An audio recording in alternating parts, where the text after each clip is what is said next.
Kia ora guys, good evening, welcome back to the Black Jersey. My name's Max, I'm the host of this channel. We have massive breaking news right now from the Sydney Morning Herald.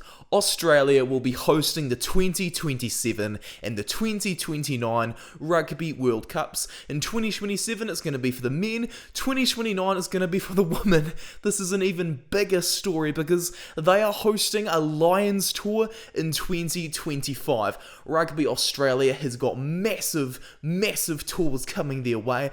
They've got huge festivals to present to their audiences, and this is possibly the best news for Rugby Australia since they were finally able to find a fullback to replace Israel Folau. Rugby Australia, goodness me, they needed this.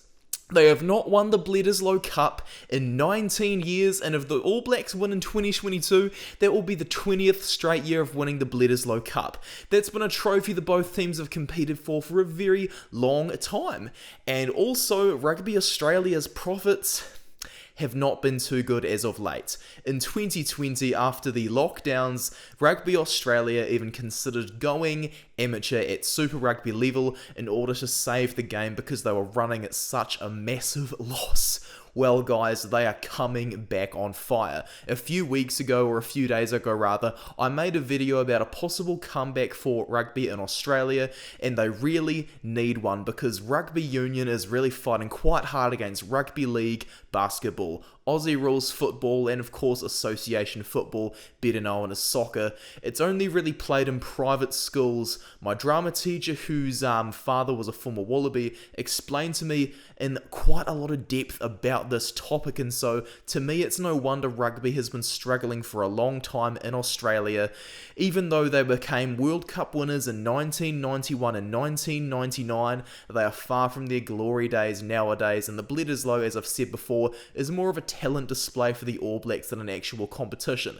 So guys, the 2025 Lions tour, gonna be massive. This is going to draw huge crowds of people who are travelling from the UK and Ireland to go to Australia to support their team.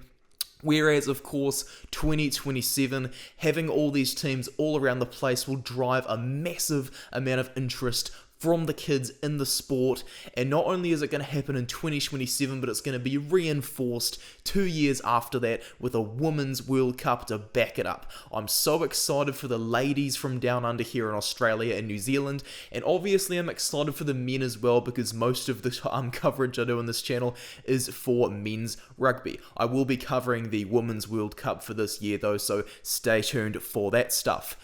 Guys, this is huge.